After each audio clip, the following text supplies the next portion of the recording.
అనకాపల్లి జిల్లా నర్సీపట్నం అసెంబ్లీ నియోజకవర్గ పరిధిలోని మాకవారపాలెం మండలం రాచపల్లి వద్ద గల పయనీర్ అల్యూమినా రిఫైనరీ కంపెనీలో కార్మికులు మెరుపు సమ్మె ప్రారంభించారు. కార్మిక చట్టాల ప్రకారం 8 గంటల పని వినాదం అమలు చేయాల్సి ఉండగా కర్మాగార యాజమాన్యం 12 గంటల పని విధానాన్ని అమలు చేస్తుందని, ఈ విషయమై ఎన్నిసార్లు మొత్తుకున్నప్పటికీ కంపెనీ యాజమాన్యం పట్టించుకోవడం లేదంటూ 2 కంపెనీలకు చెందిన కాంట్రాక్ట్ కార్మికులు మంగళవారం మెరుపు సమ్మెకు దిగారు. ఉదయం 8 గంటలకు కంపెనీ ఆవరణలోకి వచ్చిన కార్మికులు విధులకు హాజరు కాకుండా తమ ఆందోళన కొనసాగిస్తున్నారు. వీరికి కార్మిక సంఘాల నాయకులు మద్దతు తెలిపారు. తెలుగుదేశం, బీజేపీ, ఇతర పార్టీలకు చెందిన కార్మిక సంఘాల నాయకులు కర్మాగారం వద్దకు చేరుకున్నప్పటికీ వారిని లోనికి అనుమతించలేదు. నర్సీపట్నం, మాకవారపాలెం ప్రాంతాలకు చెందిన మీడియా ప్రతినిధులు కూడా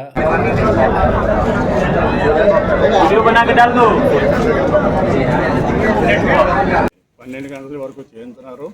మాకైతే ఇప్పుడు అలా డబ్బులు ఇస్తున్నారు, కానీ కనీసం 30 రూపాయలు పెంచమని చెప్పేసి మేము అడిగితే పెంచవలసిన పని లేదు, మీరు అవసరమైతే తీసేస్తాం, వేరే పని వాళ్ళని కొత్త వాళ్ళన్నా పెట్టుకుంటాం, కానీ మీరు డిమాండ్ చేయవలసిన పని లేదని చెప్పేసి వాళ్ళు బెదిరించారని చెప్పేసి వాళ్ళు చెప్పడం జరిగింది.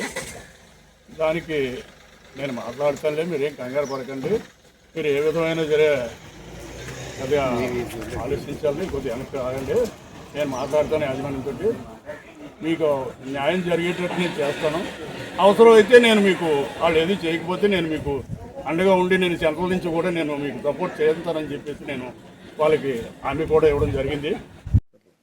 అందరికీ నమస్కారం. నా పేరు పైల విక్రమ్, టీఎన్టీయూసీ తెలుగుదేశం పార్టీ మండల అధ్యక్షుడిని. అయితే ఈరోజు లోపల ఉన్న కార్మికులు ధర్నా చేపట్టడం జరిగింది. ఆ ధర్నాకు మా మద్దతు కోరడం జరిగింది. అయితే ఎందుకు అని వివరణ కోరగా, గత 8-10 సంవత్సరాల నుంచి 12 గంటలు పనిని చేయడం జరుగుతుంది.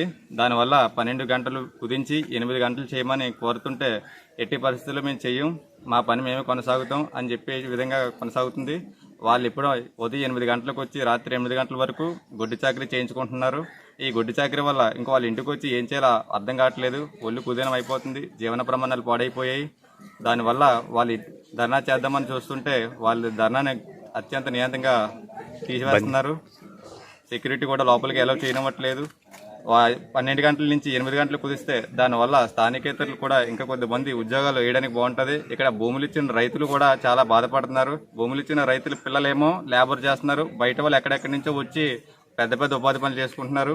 వాళ్ళేమో ఇంక్రిమెంట్లు అవి లేకుండా చాలా ఇబ్బంది పడుతున్నారు. దీనివలన మా కార్మికులు చాలా ఇబ్బంది పడుతున్నారు. వీళ్ళకి మా పూర్తి సహకారం ఉంటుందని చెప్తున్నాము. మీరు ఎట్టి పరిస్థితుల్లో భయపడొద్దు. కాబట్టి మీరు ధైర్యంగా ఉండండి. మీరు మమ్మల్ని లోపలికి రానివ్వట్లేదు, మీరు మీ పని చేయండి, మేము ఖచ్చితంగా మా బయట నుంచి మేము ప్రయత్నం చేస్తాం. ఇక్కడికి వచ్చాము, ఇక్కడికి వస్తే ఇక్కడి నుంచి కనీసం లోపలికి కూడా వెళ్ళడానికి అనుమతి లేదు, మీడియా వాళ్ళని కూడా అనుమతి లేదు. మీడియా వాళ్ళు వస్తే వాళ్ళు సెలవులు లాగేసుకోండి, ఇసిరేయండి అని చెప్తున్నారు. ఇది ఎంతవరకు న్యాయం అని చెప్తున్నాము. మీరు లోపల ఉన్నారు కాబట్టి మీ ప్రయత్నం మీరు చేస్తున్నారు, బయట నుండి మా ప్రయత్నం మేము చేయాల్సి వస్తుంది. మీరు ఆ ప్రయత్నం మా కార్మిక సోదరులకి మీరు ఖచ్చితంగా 8 గంటలు చేయాలని కోరుతున్నాం. ఇది మా పోరాటం, ఈ పోరాటం చేసి తీరుతాం.